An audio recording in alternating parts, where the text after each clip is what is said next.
noite, meu povo. Gazeta Esportiva no ar com o que de mais importante aconteceu no mundo da bola nesse final de semana. E olha, teve fogo no parquinho, hein?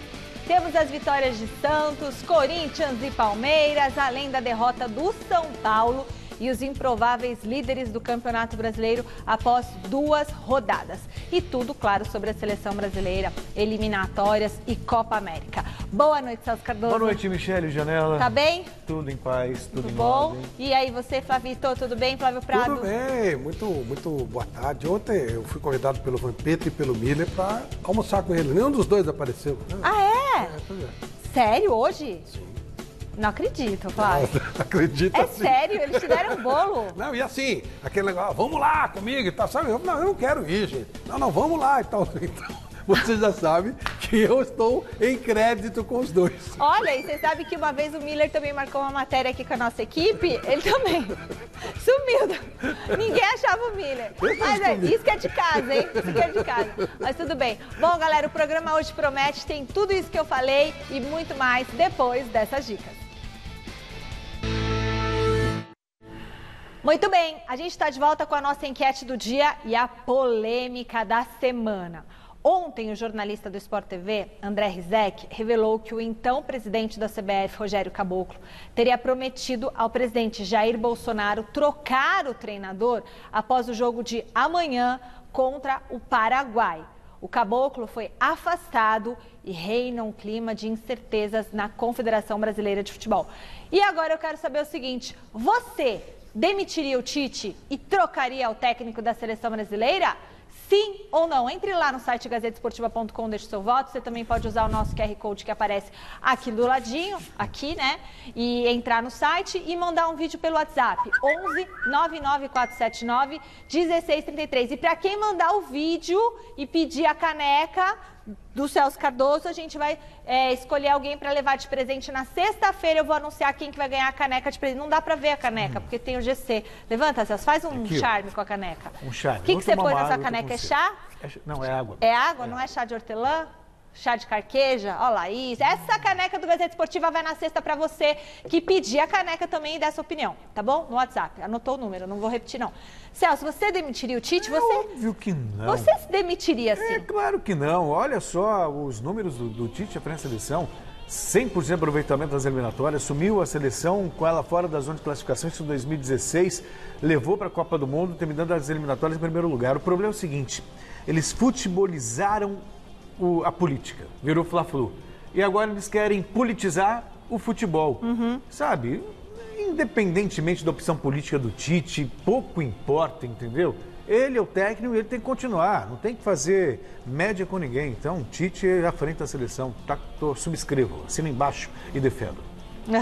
E aí, Flavítio? Eu acho o Tite pelo menos 70% melhor que qualquer outro treinador do futebol brasileiro. Pelo menos. Isso aí. Se ele saísse, entraria com boa vontade alguém com 70% de inferioridade com relação ao Tite. Eu acho ele, não é que ele é melhor que os outros, ele é muito melhor, mas muito Inclusive que o Renato Gaúcho. Tô falando coisa séria. Tô falando dos técnicos de nível, meu. O Renato é boleirão e tal, consegue as coisas, ok, beleza, parabéns a ele. Mas tô falando cara que, pra não ter aquela coisa dos caras falarem, pô, a gente atravessa o oceano, chega aqui, faz treino de polichinelo, né? Então não dá. O nível de treino hoje é elevado, é o melhor que é possível. Então não dá. Renato eu considero até brincadeira de mau gosto. Mas tem alguns técnicos de alto nível. O Roger está mostrando tem um nível muito elevado. Você tem alguns técnicos muito bons. Mas eu estou falando coisa séria, né? Claro. 70% melhor. Muito bem, mais uma vez sem um esquema com 3 zagueiros, o Palmeiras recebeu o Chapecoense no Allianz Parque e conseguiu a primeira vitória no Campeonato Brasileiro. O Alexandre Silvestre estava lá e conta a história desse jogo. A primeira chance do jogo foi da Chape. Mas quem marcou primeiro? Palmeiras. Olha que virada bonita do Patrick de Paula para o Mike. E que coisa feia a zaga da Chapecoense. Wesley, que não tinha nada com isso, cutucou para a rede. Jogadinha ensaiada de escanteio e nesse balanço de movimentação dos jogadores, a defesa da Chape bateu cabeça de novo. E o Luiz Adriano usou a dele.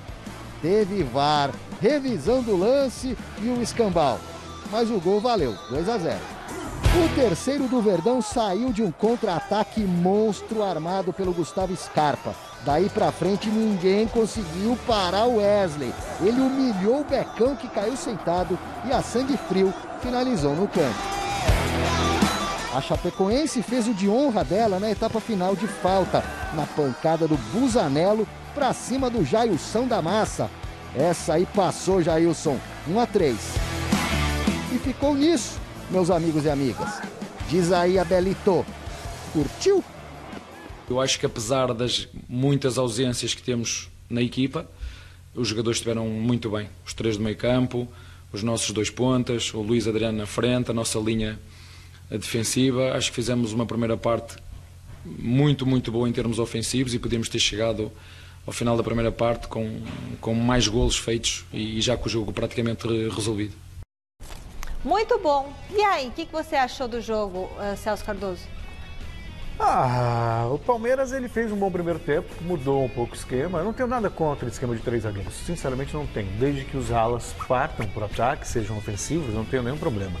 As minhas críticas sempre foram no sentido de você não mudar quando você precisa vencer, né? Você morrer com a sua convicção, que aí já é teimosia. Mas fora isso, o Palmeiras conseguiu uma bela vitória, que dá um pouquinho mais de tranquilidade, sabe, um pouco mais de calma. Você viu evolução na equipe? Eu vi um Palmeiras mais leve, né? A formação do Palmeiras com 2 meias, atuando com 2 pontas abertos, eu gosto disso, é um Palmeiras mais corajoso. O Abel estava devendo isso. Ele falou tanto de romantismo, a gente só viu pragmatismo. Você cobrou e ele... Claro, agora ele deu a resposta. Que bom, deu a resposta, deu certo, a gente parabeniza. E aí, Flávio? Jogo muito fácil, não dá para tirar parâmetro de nada, muito fácil, muito fácil. O trabalho do Abel é muito bom, mas esse jogo de ontem foi muito fácil, foi muito tranquilo, 3-1 podia ter sido mais, muito fácil. Chapecoense é uma grandíssima candidata ao rebaixamento, mesmo com 2 rodadas só, já dá para ver que a coisa lá vai estar feia, vai ser complicado. Muito bem, e o nosso polivalente Celso Ardengue chega agora ao vivo com a repercussão dessa boa vitória do Palmeiras. Patrick de Paula preocupa? Boa noite, Celcinho.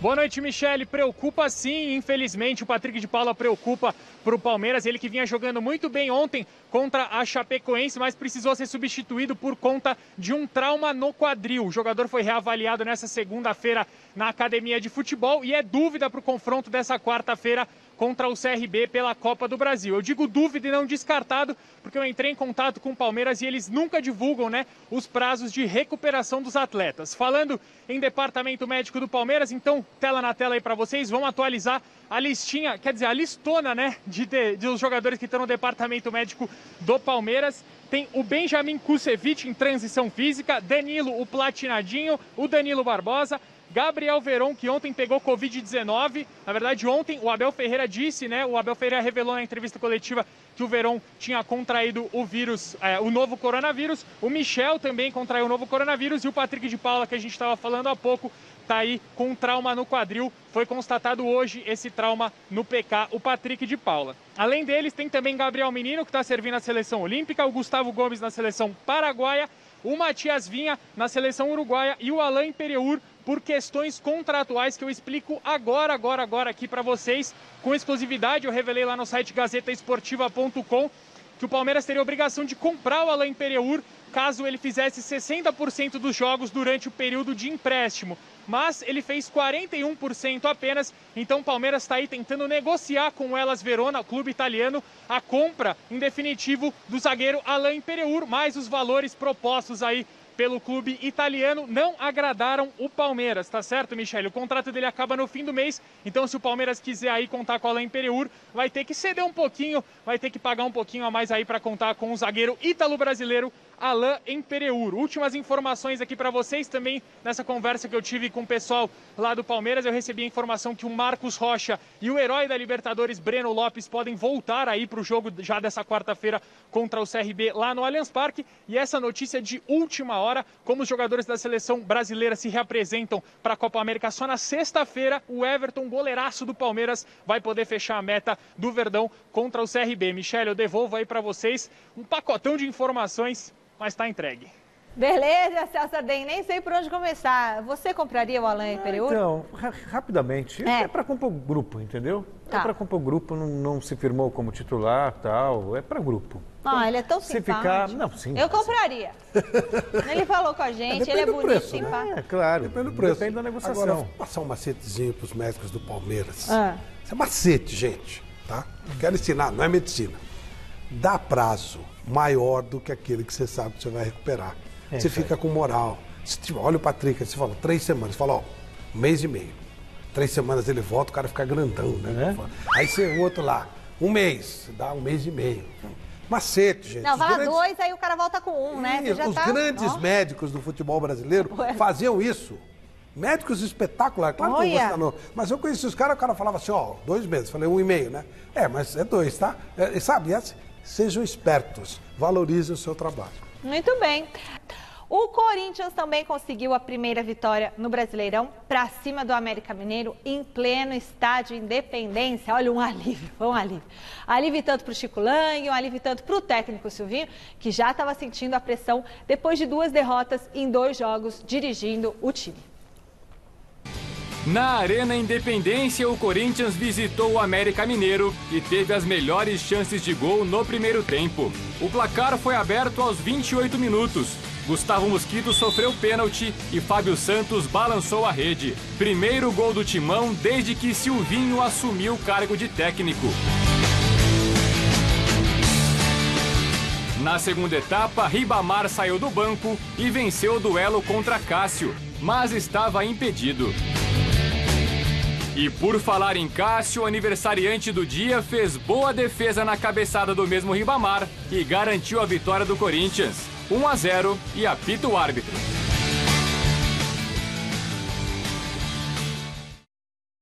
E vamos falar desse jogo? Rapidinho, assim, as pessoas são muito precipitadas. Já Por quê? começaram a falar, Silvinho não serve, Silvinho isso, Silvinho aquilo. O cara acabou de chegar, o Corinthians tem várias limitações no seu elenco, em termos de qualidade. E ele, por exemplo, já conseguiu fazer algumas coisas. Né? Diminuiu lá o espaço no meio-campo, entre o meio-campo e a defesa, que os adversários pintavam e bordavam. O Fábio Santos deu um pouco mais de segurança na linha de 4, que o Piton ele tem uma característica mais ofensiva, mas marca mal. As jogadas estão começando com o Cantígio no meio, com o primeiro volante, fazendo um triângulo Tudo com o Gabriel isso você e Rony. Claro, óbvio. Presta atenção nos jogos. Né? O Mosquito ajudando do lado direito, o Arauz ajudando do lado esquerdo. Quer dizer, só que é um time mais fechado para explorar contra-ataque. Foi até um time mais rápido no contra-ataque. O primeiro tempo foi bom do Corinthians. Foi bom, até finalizou mais que o adversário. No segundo tempo já caiu de produção. Né? E o Corinthians não conseguiu render, não fosse o caso, o Corinthians teria tomado um empate. Mas enfim, é um time limitado que só com o tempo você consegue promover organização e competitividade. Não dá para esperar muita coisa do Corinthians, não dá para se iludir com o Corinthians, mas dá para fazer uma temporada digna, desde que você deixe o Silvinho trabalhar. Estou errado, Flávio? Não, mas essa coisinha feia, eu não gosto não. Mas para começar, para ganhar confiança, Flávio, entendeu? Mas eu não acho que precisa jogar feio para ganhar confiança, não. Foi um jogo feio para danar, né? Nossa, eu dei umas cochiladas, pesquei um pouquinho, confesso a você que... Sabe aquelas pescadinhas? Sim, fala, eu sei. Onde estou? Mas o... Ganhou e tal, os caras... se o cara gosta, o que goste, pô. Eu vejo futebol de outro jeito. Eu quero ter prazer em ver o jogo, sim, sabe? Mas para isso você precisa de respaldo. Né? Ele acabou de chegar. Se ele bota o time para frente e perde, mas se tivesse para um jogo com o Palmeiras, iam falar de novo, aquela coisa toda. Então eu acho que é uma questão de sobrevivência. Eu até entendo. Então, mas aí é isso que não serve, né? É claro, mas talvez com o tempo, com confiança, ele consiga fazer esse time, sabe, soltar mais. Tomar, tem que acreditar. Muito bem. E o Jonas Campos chega agora diretamente do Parque São Jorge para repercutir essa vitória importante do Timão. As apostas do Silvinho para esse jogo deram resultado? Boa noite, Jonas.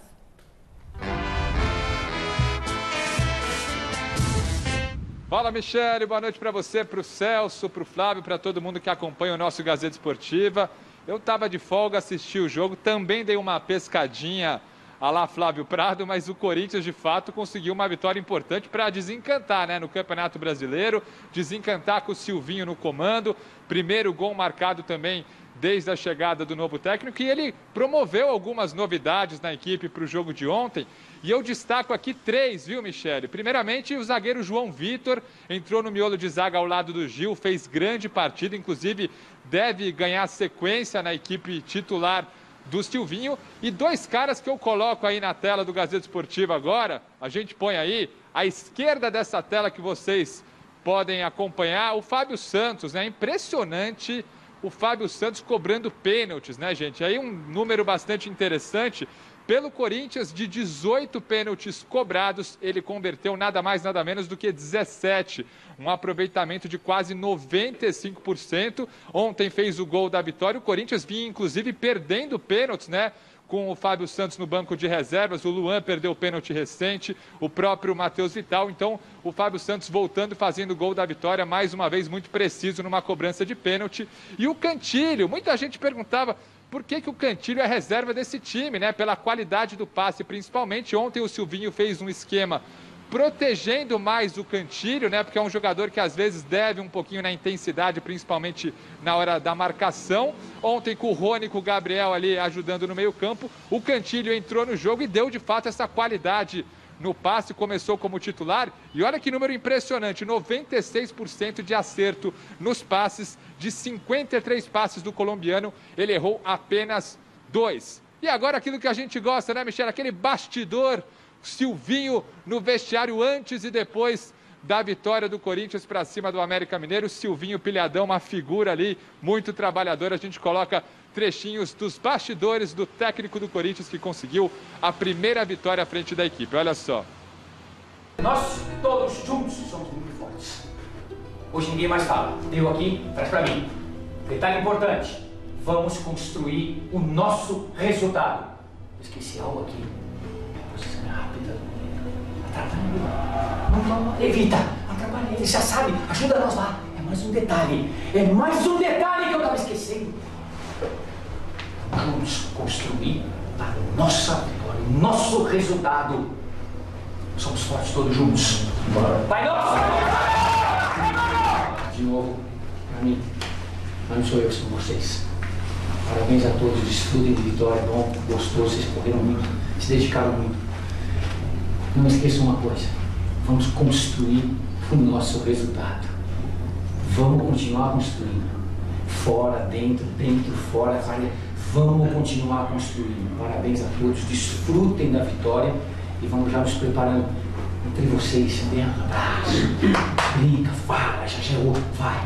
É isso aí que dá um pouco a mais, a bola entra lá. Obrigado por todos que entraram. Desculpa por aqueles que não entraram, mas vão entrar. Parabéns a todos. Vamos agradecer na nossa volta também, a nossa sequência de campeonato. Alguma coisa a mais ficou para trás? Alguém quer algo? Quieto, silêncio, concentrado e perna forte. Vamos embora, moçada, é a nossa estrada. Pai nosso, que estás no céu, santificado seja o vosso nome.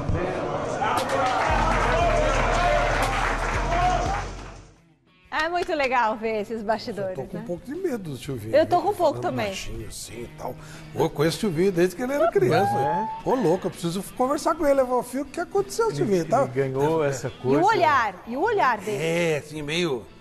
Você sabe que eu acho Será que que aconteceu? Vamos lá, galera. Sabe que eu acho que isso... Ele foi auxiliar por muito tempo do Mano e do Tite. E do Roberto Mantini. Hoje eu acho que ele acho que ele pode ter assimilado algumas influências. Isso é acho meio que ele lembra o titesco, Tite. né? Ele lembra um pouco o Tite. Talvez seja uma característica que ele pegou do Tite, de liderança, Porque antigamente a gente não via tanto esses E a vídeos, gente vê, assim, o Silvinho, um cara muito sereno para avaliar o jogo, para analisar o jogo. O que ele fala, você fala assim... Não é nada sereno ali no Ele viu... Não, mas aí também faz durante parte o jogo ele teatro. fica numa tensão impressionante. E depois ele é muito sereno ao dar entrevista. Então, o jogo que ele fala é o jogo que eu vi. Tem técnico que tá Conhece falando... pra caramba de futebol. Tem técnico que você vê falando depois do jogo. É outro jogo. Que jogo é esse que eu não vi? Ele assistiu de outro. Mas isso aí, ó lá, falando baixinho e tal. Aí ele grita, tá? Eu pulo. Eu tomo susto, eu tenho medo, né? Filme de terror, essas coisas, eu tenho medo de tudo. Nossa, eu tô assistindo eu vejo um futuro bom pro Silvinho, de verdade. Tomara, eu torço porque as ideias dele batem muito com as minhas. Eu mas também. Claro que é um começo de trabalho, gente. Começo de trabalho no Corinthians diferentemente, a gente falou do Renato agora, dane-se.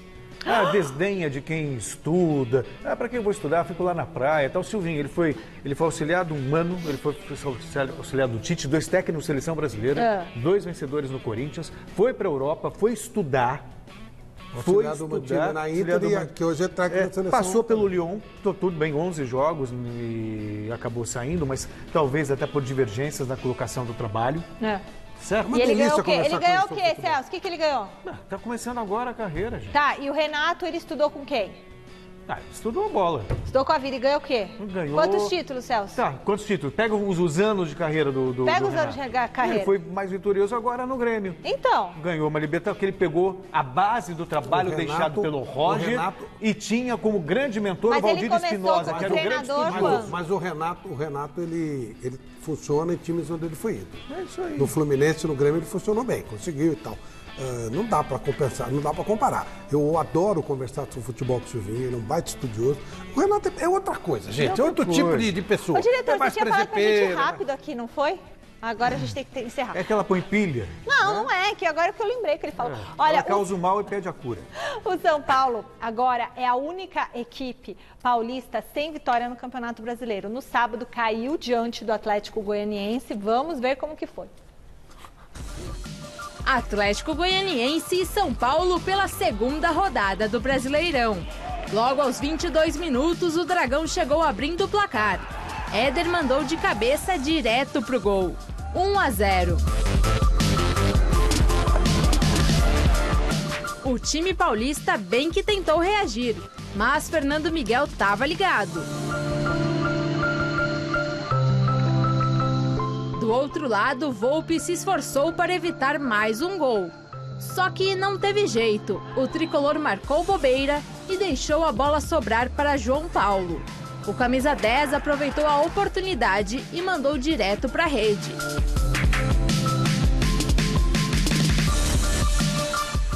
No finalzinho da partida, o juizão marcou pênalti em Luciano, mas mudou de opinião após consultar o VAR. Final, Atlético Goianiense 2, São Paulo 0. Muito bem, esse é o senhor Dengue, também traz as últimas notícias do São Paulo. O que acontece com o tricolor, que já acumula 3 jogos sem vitória, Celso?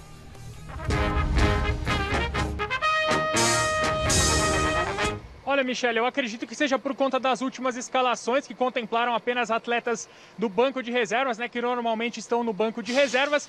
Mas isso aí eu deixo para vocês comentarem. O que eu tenho para trazer para vocês é que amanhã é tudo ou nada, porque o São Paulo perdeu o primeiro jogo por 3-2 fora de casa e amanhã às 7 horas lá no estádio do Morumbi vai tentar bater o 4 de julho para avançar na Copa do Brasil, mas com alguns problemas na escalação do São Paulo, que entra em campo amanhã às 7 horas. Michele, tem as ausências do Lisiero, Arboleta, Daniel Alves e também o Lobo Martim Benítez. Além deles, o tricolor também não vai poder contar com o Luan, que ainda está se recuperando de um edema na coxa. Luan não apareceu hoje no treino, ainda está se recuperando dessa lesão. São 5 titulares fora do jogo de amanhã às 7 horas, mas a boa notícia é que o Hernan Crespo está de volta. O técnico que estava com suspeita de Covid-19 testou hoje negativo para o novo coronavírus e já deve reforçar o São Paulo amanhã. Lembrando que ele não treinou o time hoje, então ele já chega na fogueira amanhã, tem que chegar e tem que resolver, viu, Crespo? Porque se o São Paulo não ganhar por 2 gols de diferença amanhã, vai ter muito provavelmente, né, se ganhar por um gol só, já que o primeiro jogo foi 3-2,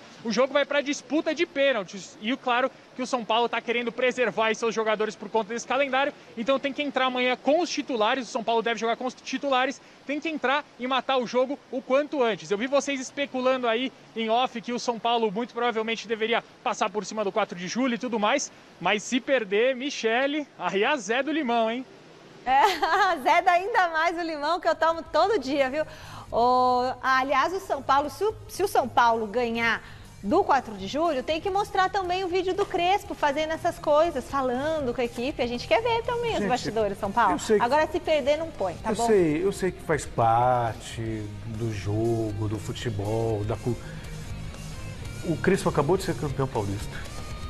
Sabe, acabou de ser campeão paulista. Aí já vai falar que vai azedar o trabalho dele se foi eliminado pelo 4 de julho. Claro que vai.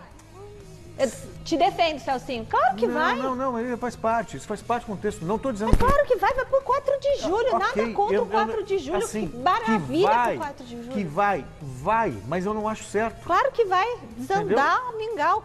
Não tem cabimento. E aí vai mandar o Crespo embora? Não, mandar embora não, mas não, isso, eu não acho entendeu? Eu não sei. Sabe, aí você coloca, por causa de 2 jogos, todo um trabalho no lixo?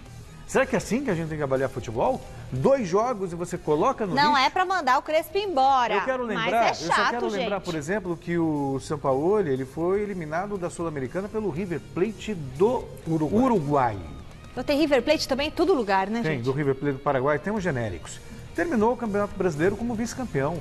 Também que não adiantou nada, porque vice, ninguém lembra que é vice. Santos, é claro que lembra. Ninguém o Santos, que era mal cotado para rebaixamento, ele mostrou trabalho.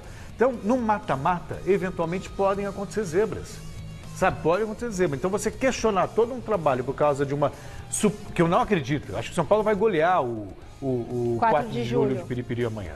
Sabe? Agora, se eventualmente for eliminado, não faz o menor sentido você cogitar a demissão de um treinador. Estou errado, Flávio? Não, cogitar embora, não. O trabalho dele não, mas se perder do 4 de julho de Piripiri, vai ser feriado nacional na quarta-feira. Corintiano, palmeirense. São Paulino é não pior deve que trabalhar. perder do Asa de Arapiraca. Não dá. E nada contra. O 4 de julho, ele detonou o São Paulo no primeiro jogo. Trabalhei nesse jogo. O 4 de julho, ele ganhou jogando melhor que o São Paulo. Aconteceram erros de arbitragem, ok. Mas ele jogou melhor. O 4 de julho não pode jogar melhor que o São Paulo. Não pode. E o São Paulo caiu muito depois do Campeonato Brasileiro. Ele jogou todo o lado psicológico, desculpa. Ele jogou tudo em cima, vamos ganhar. E agora está difícil dar uma retomada. Mas está na hora, porque lá se vão já de 6 pontos, só ganhou 1. E essa derrota para o 4 de julho, pelo amor de Deus, né? Não dá, não tem justificativa. A derrota para o 4 de julho foi porque o 4 de julho jogou bem para cima do São Paulo. Mas teve também erro de arbitragem. Tudo bem, mas não vem com esse papo, não justifica. O jogo foi muito ruim para o São Paulo. Parabéns aos meninos do 4 de julho, mas pelo amor de Deus, não tem nada justifica. E eu tô confiante no 4 de julho, eu não acho que vai ser essa goleada toda. O Corinthians quase foi eliminado pelo Retrô, vocês lembram disso? Lembramos. E como é que o Corinthians está? Está numa draga de fazer doping. São Paulinos não trabalhem no dia seguinte, porque vai ser feio. Para alegria dos devotos do dinizismo, como o Celso Cardoso, que hoje tem 2 representantes aqui na nossa bancada, e o Flávio Prado também, né? O Santos foi mais um time paulista que conseguiu vencer a primeira no Brasileirão. Vitória consistente, tá? Sobre o bom time do Ceará. 5 minutos de jogo e o zagueirão Messias, guardem este nome, aprontou essa aí na Vila Belmiro, mergulhou para cortar o cruzamento, mas meteu a mão na bola. Pênalti. A sorte dele do Ceará é que Marinho foi para a cobrança e pela primeira vez com a camisa do Santos, desperdiçou um pênalti. Para a sorte do Marinho e do Peixe, Jean Mota fez isso aí, meteu a bola na coruja e abriu o placar com uma pintura. E lembra do Messias, que fez o pênalti lá no começo do jogo? Pois é, nos acréscimos foi ele quem cabeceou a bola que pegou no braço de Alisson. Após a checagem no VAR, o pênalti foi marcado a favor do Ceará. Vina foi para a bola e deixou tudo igual. No segundo tempo, o Santos voltou a ficar na frente aos 17 minutos. Messias, de novo ele, cortou mal demais o cruzamento de Pará e Marinho, esperto, colocou lá dentro.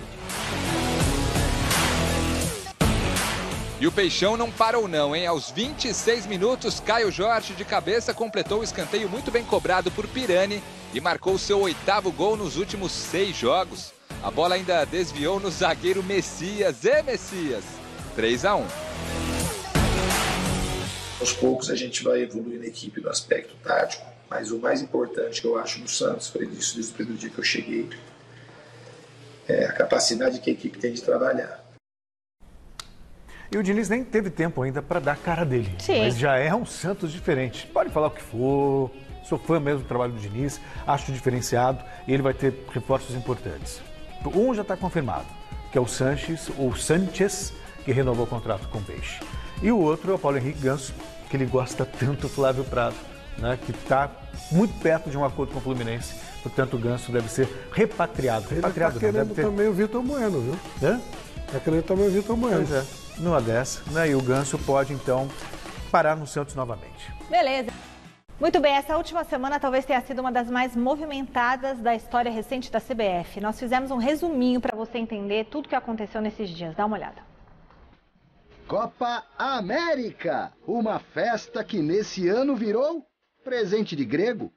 Ia ser na Colômbia, na Argentina, nenhuma coisa nem outra. Caiu no colo do Brasil e virou discussão política. Essa sim, uma pandemia que parece não ter fim. E transformou-se numa enorme polêmica. Para o governo verde-amarelo que sempre se mete. Afinal de contas, futebol e política tabelam entre si desde os tempos da ditadura. E em crise para as entidades esportivas bem arranhadas por escândalos e corrupção. Na Confederação Brasileira de Futebol 2021, um novo caso, muito além das 4 linhas, dos 90 minutos e dos contratos milionários.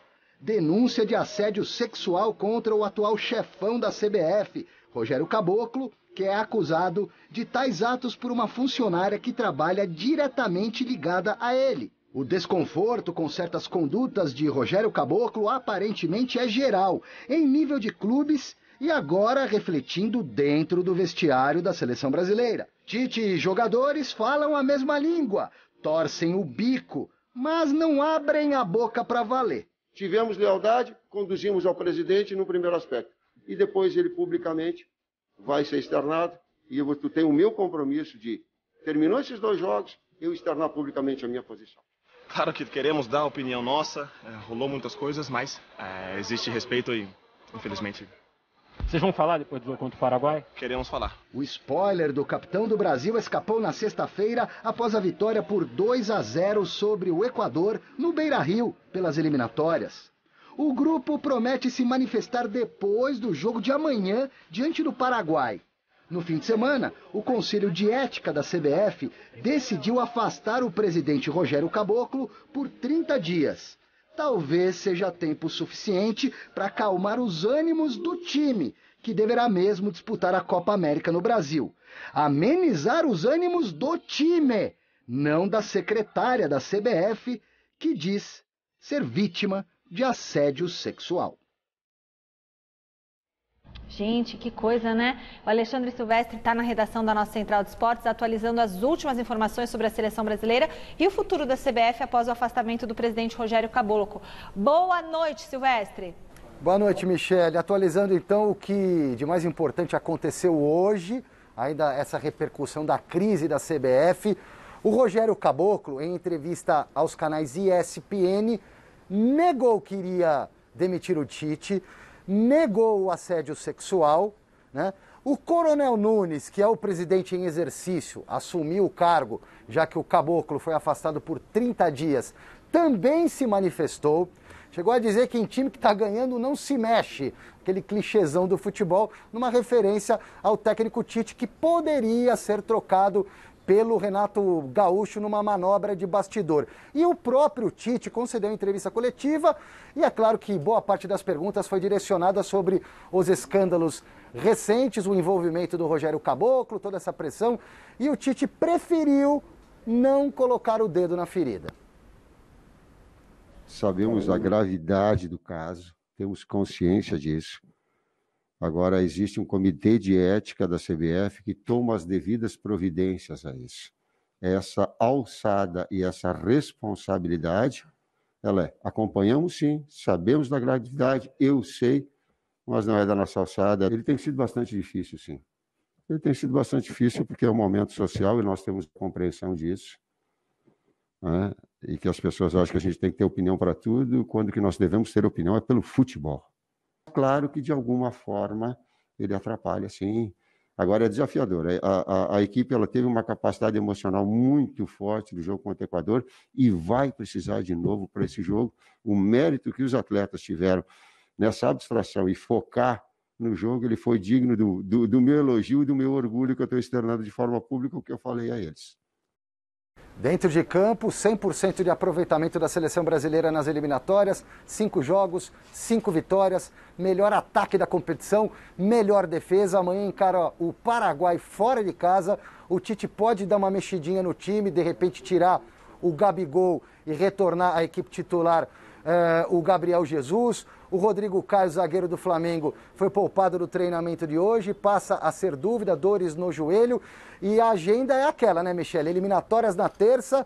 Se não der chabu, o Brasil estreia na Copa América em Brasília, domingo contra a Venezuela. E aguardamos também o pronunciamento do Tite, do Casemiro, dos líderes aí do futebol da seleção brasileira a respeito desse impasse para logo após o jogo de amanhã. Tá bom, Michele? É por aí.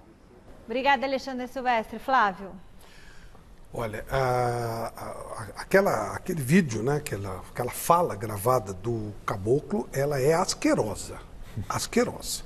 Todo mundo tem direito de se defender, é bom ouvi-lo, ele negou, mas né, como é que se explica aquilo? Constrangedor, é asqueroso. Né? Felizmente, as coisas mudaram. Há alguns anos a moça seria culpada. Ela ainda, ela facilitou essa situação. Então isso é uma evolução. Eu falo muito que o ato, nada, a pessoa que é muito apegada ao passado, no passado teria acontecido isso, a culpa seria dela. Tem que tomar por exemplo, não acredito que ele volte, E acho até que, porque ele não tem força política. Quem continua armando foi quem colocou ele lá, que é o Marco Polo Deonero. E a armação do Deonero, agora fica o Coronel Nunes, que é uma caneca, né? Não tão bonita como a nossa. E ele vai ficar lá por alguns dias, o Caboclo deve ser demitido de uma vez, e aí haverá uma eleição entre os 8 presidentes, entre os 8 vice-presidentes, que também já está armada para ganhar o antigo presidente da Federação Mineira, o Castelar Neto. Tudo coisa do Marco Polo Deonero. Não acredito que a seleção se negue a disputar a competição, não acredito que mexam com o Tite. Nossa, bom. É aguardar, né? Eu, sinceramente, o afastamento dele era inevitável. Né? E justificável. Não tem defesa. Em relação ao futuro da seleção brasileira, porque isso é uma coisa particular dele, que ele agiu de maneira equivocada, errada, e a seleção brasileira também, a influência dele era negativa. Agora vamos ver como é que vai ser a postura. Estou muito na expectativa do que vai falar o Tite e o que vão falar os jogadores depois do jogo contra o Paraguai. É isso aí. Bom, vamos para o WhatsApp? Rapidinho. Voltamos a falar com o Celso Ardengue, que chega com mais informações do Palmeiras. Nos últimos dias circulou a informação de que o Santos estaria interessado no Daverson. Tem alguma coisa aí nesse caroço, nesse angu?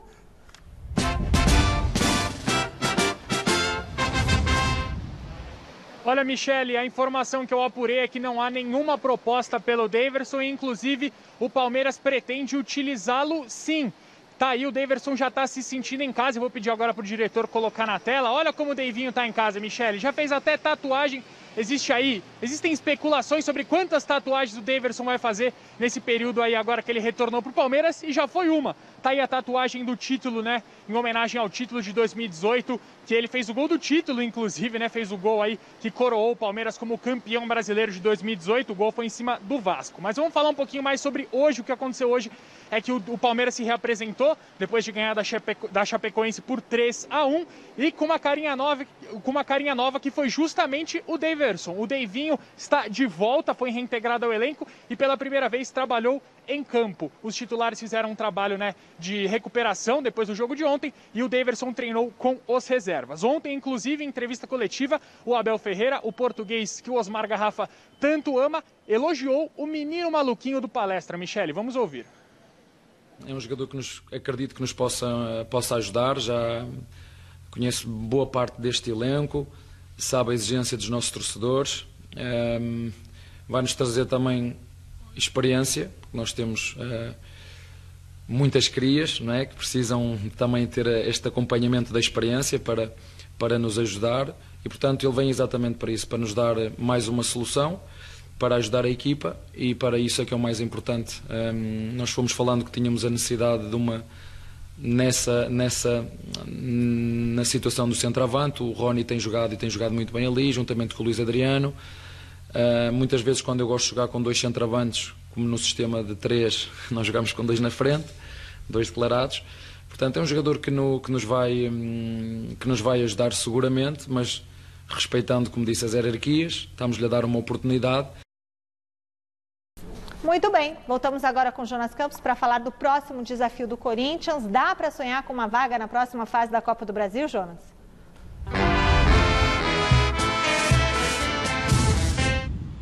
Pois é, Michele, é semana complicada, tem clássico contra o Palmeiras no sábado e antes, quarta-feira, como você disse, duelo da volta contra o Atlético Goianiense pela Copa do Brasil lá em Goiânia. O Corinthians precisa de 2 gols de diferença para levar a decisão para os pênaltis. O Dragão está voando, já venceu o próprio Corinthians 2 vezes nessa temporada em plena Neoquímica Arena, venceu o São Paulo no último sábado, então é missão complicada para o Corinthians de Silvinho, que não vai contar com o Fagner. Vamos ver o que ele vai escolher ali para a lateral direita do Corinthians. E o Silvinho, na entrevista coletiva após a primeira vitória dele, para cima do América Mineiro pelo Campeonato Brasileiro, foi perguntado quando que ele acha que vai conseguir dar uma cara para essa equipe. Vamos ouvir o treinador do Corinthians. Nós temos que acelerar etapas, processos, encontrar peças. A gente, na verdade, trabalha contra o tempo. E não é simples porque os links do futebol são bastante complexos. E a gente tem que estar buscando, independente do tempo. Você pode estar 6 meses num clube, 1 ano. Os desafios são praticamente os mesmos. Óbvio que quanto mais tempo você tem conhecimento, alinha um trabalho, vai ficando um pouco mais suave, mais fácil. Mas, enfim, o tempo ele é muito relativo. A gente tem que trabalhar forte naquilo que a gente tem para tirar melhores performances e buscar resultados. Uma última informação, o ex-corintiano Pedrinho foi vendido do Benfica para o Shakhtar Donetsk, uma informação de agora à tarde, por mais de 110 milhões de reais. O Corinthians, como tem uma fatia dos direitos econômicos do jogador, deve ganhar 5% aí dessa transferência, pouco mais de 5 milhões de reais. Então, uma boa notícia aí para os cofres do Corinthians, Michele. Valeu, Jonas Campos, brigadão. Resultado da enquete, você demitiria o Tite e trocaria o técnico da seleção brasileira? Ai, gente, pra que fazer isso a essa altura do campeonato? Oi, o povo quer ver fogo no parquinho?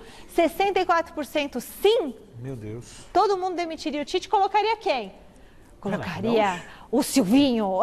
Não, tô brincando. Renato Gaúcho, eu gosto do Renato Gaúcho. Celso tem uma antipatia. Celcinho, um beijo pra você. Flávio, beijo pra você. Fique agora com o Jornal da Gazeta. Tchau, galera. Pois é. Até mais. Tchau, tchau.